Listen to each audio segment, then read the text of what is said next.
Bueno, y estamos a semanas del cambio de gobierno y si es que hay un ministerio que lo sufrió bastante en pandemia es el de Cultura.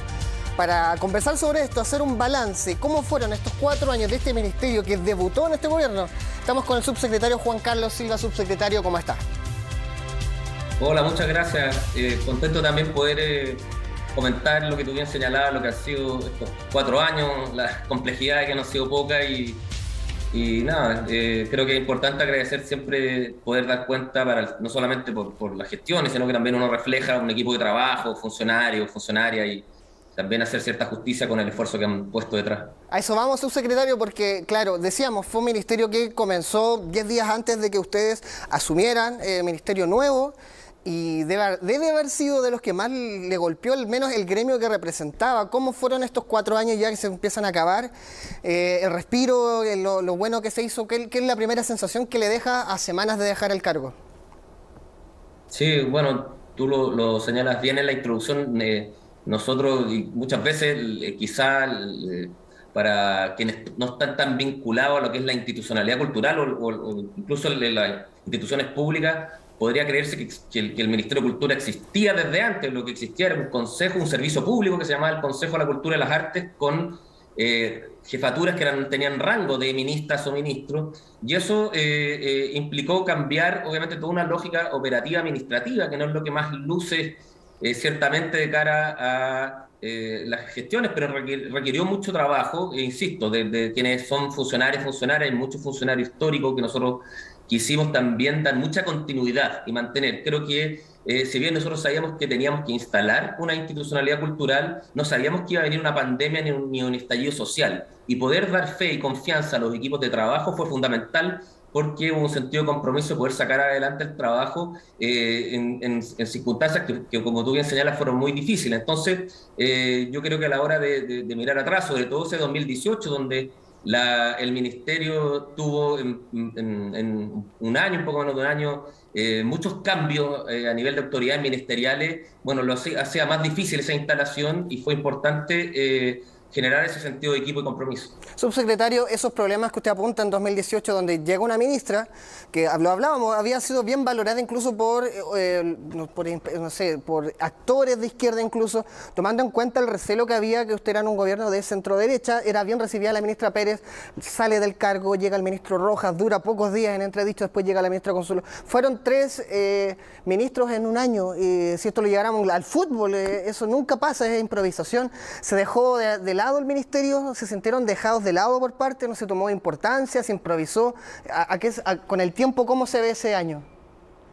Yo lo veo de una manera quizá distinta, en el sentido de que también puede ocurrir esto. Ocurrió en la administración anterior con el segundo gobierno de la presidenta Bachelet, también hubo cambios de autoridades ministeriales. Bueno, eso quiere decir que hay más ojo, hay preocupación desde el Estado, desde el gobierno en este caso, de cómo está nuestra gestión, de querer revisarla, de querer mejorarla. Creo que eso es importante, que quienes tenemos estos cargos de responsabilidad o de confianza también presidencial, bueno, sepamos que nos debemos a un sentido de lealtad, compromiso y también de revisión de nuestro quehacer. Eso creo que es importante. Ciertamente la estabilidad, y lo logramos con un sentido de equipo con la ministra Consuelo Valdés, con el subsecretario Emilio Lacerda, con quienes ya completamos más de 3 años juntos. Creo que eso también permite abordar de mejor manera las contingencias. Lo ideal es obviamente la mayor estabilidad, pero bueno, hay distintas circunstancias y razones por las cuales también quienes tenemos, y es cosa de ver estadística en distintos gobiernos, cargos de responsabilidad política, muchas veces también tendemos a tener ciertos cambios que, bueno, afortunadamente en el caso de la Subsecretaría de la Cultura y las Artes hemos podido mantener. Subsecretario, siempre han habido 2 quejas por parte del mundo de la cultura previo a la pandemia, al estallido. Siempre primero se habló en contra de los Fondar, que hoy día conseguir un Fondar en Chile para financiar un proyecto cultural, hay que incluso hacerse asesorar por gente que cobra para sacarte un Fondar. Está en esa mecánica, siempre se criticó, se apuntaba ahí, pero después llega el estallido, después llega la pandemia y ahí se apuntó a otro lado. Y que quedó en evidencia el presupuesto de cultura, y fue parte de las grandes críticas a este gobierno, 0,3, 0,4, cuando en otros lugares en la pandemia, en España se elevó al 1% del Producto Interno Bruto en busca de ayuda. ¿Es la gran deuda de ustedes no haber logrado conseguir quizás mayor financiamiento, mayor presupuesto? No, yo a nivel personal realizo varias autocríticas, no por permanecer todo el periodo, quiere decir que eso sea reflejo de haber hecho todo perfecto bajo ningún punto de vista. O sea, uno obviamente hay desafíos que, insisto, son de Estado, más allá de los gobiernos. El próximo gobierno promete y anuncia un 1% del presupuesto público en cultura, ojalá ello sea así, ojalá no tengamos que estar en los distintos gobiernos chequeando si los programas de gobierno y las promesas en el sector cultural se cumplen. Lo digo porque después los gobiernos se encuentran con distintas contingencias. En el programa del gobierno anterior se prometía duplicar el presupuesto de cultura. Hubo aumentos en los 2 primeros años significativos, que se celebran independientemente de cuál sea el gobierno, pero no se logró cumplir con esa promesa. Y tampoco eso quiere decir que resguarde o eso sea garantía de decir que el presupuesto que nosotros fuimos aumentando también, no es lo que uno quisiera, estos años, sea el presupuesto ideal para nuestro sector. Además, tenemos que unificar. Hay presupuestos para cultura en gobiernos regionales, en otras reparticiones públicas que también tienen un decir, y nosotros estamos tratando también estos 4 años de ir ordenando ese presupuesto, unificarlo,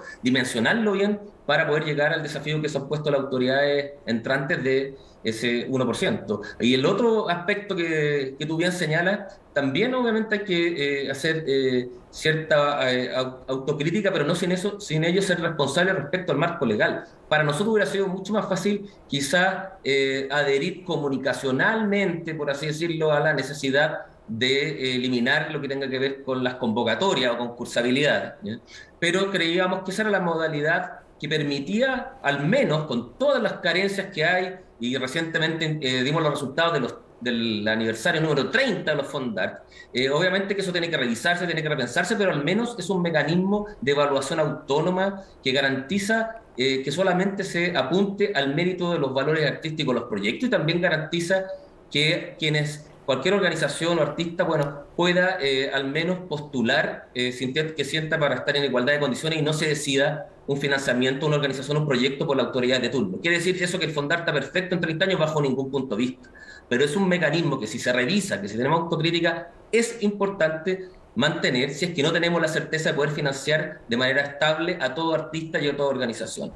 Y en eso, efectivamente, las complejidades para formular y también el acceso a muchos artistas, nosotros nos dimos cuenta que no están interactuando con a raíz de la pandemia, con nuestros instrumentos de programas, como el que tú señalas, los fondos cultura o el Fondar, y interpelaban con toda razón al ministerio para que ayudara de manera directa con bonos o ayudas sociales. Y eso no se podía en el marco legal. Y recién este año la ley de presupuesto, en un trabajo mancomunado entre las organizaciones culturales que lo pusieron en el tapete, los parlamentarios y el gobierno, Hacienda y el ministerio, pudimos lograr tener para este 2022 un bono que tenemos que regular, que tenemos que ver cómo hacerlo llegar, pero que al menos por primera vez la ley lo recoge. En honor al tiempo, subsecretario, hemos hablado, ha sido bastante ingrato el trabajo que han tenido que hacer con las críticas. Entiendo y sugiero por sus palabras que lo que más le da orgullo es que ordenaron la casa, un ministerio que venía llegando. ¿Cuáles son los desafíos que vienen y cómo le parecen las críticas que ha hecho la nueva futura ministra a su labor?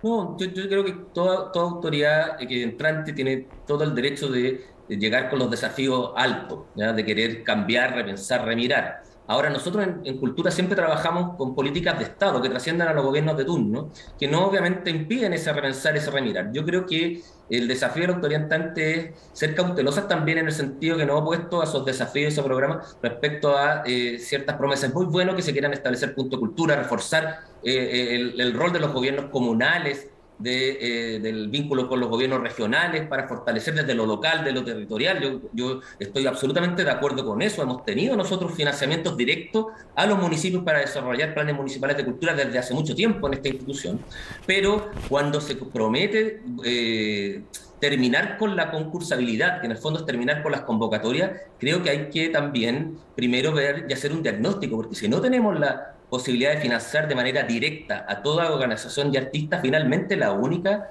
forma de poder allegar los recursos es con convocatorias. Serán más acotadas, habrá que repensarlas a más largo plazo, distinguiendo las trayectorias, las disciplinas, pero creo que es mucho mejor dar igualdad de acceso que se decida por distintos órganos internos o por quienes tenemos algún a cargo de un programa, un cargo de responsabilidad política, de determinar directamente un financiamiento. Y la única manera de no financiar de manera directa un proyecto de organización es hacer convocatoria o tener la certeza que estamos llegando a toda organización o artista. Y si no tenemos esa certeza, bueno, creo que hay que tener cierta cautela. Eso no quita que vamos a tener la mejor discusión. La futura ministra tiene conocimiento en el área, ha desarrollado labores importantes de investigación, incluso con distintos gobiernos, desde el Observatorio de Políticas Culturales, un organismo relevante, importante para el ámbito de estudios del sector cultura, y creo que ella conoce bien lo que es la realidad de la institucionalidad cultural, y ciertamente habrá que conciliarla con cierto marco normativo y con la realidad de la gestión que nosotros hacemos. Ahora,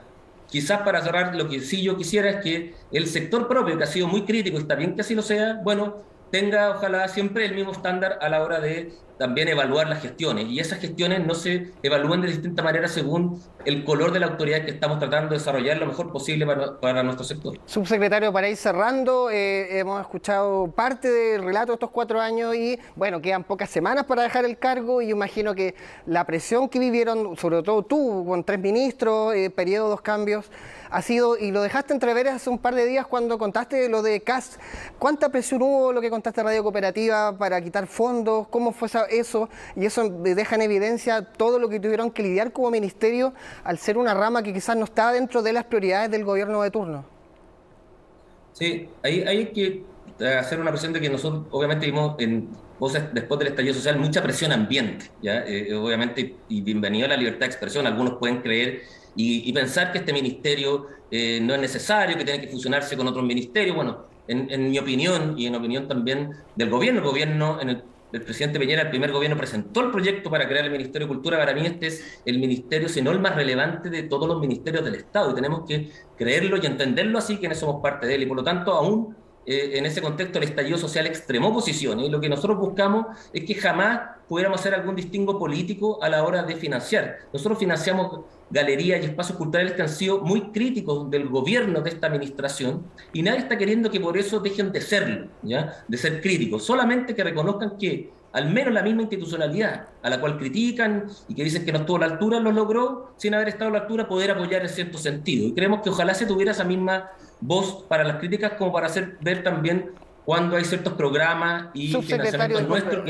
Para cerrar, disculpe que lo interrumpa, que usted dejó una idea rebotando y tenemos que cerrar. ¿Sintieron en algún momento en pandemia que el ministerio se podía dar de baja, por lo que entiendo, a la falta de presupuesto? No. ¿O salió la idea, por lo menos entre pasillos?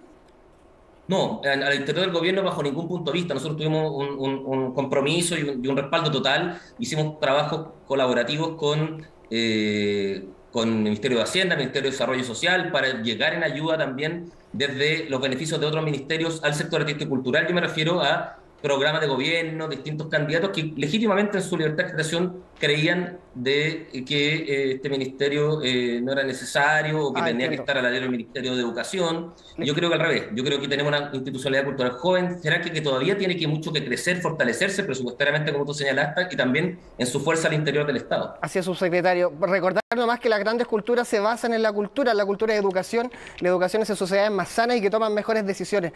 Bueno, subsecretario, queremos agradecer esta entrevista y recalcar lo que usted dice, un ministerio que es de los más importantes porque la cultura es educación y la educación permite que las sociedades tomen mejores decisiones de todo ámbito. Juan Carlos Silva, subsecretario de Cultura, quiero agradecer estos minutos en esta entrevista. Muchas gracias a ustedes.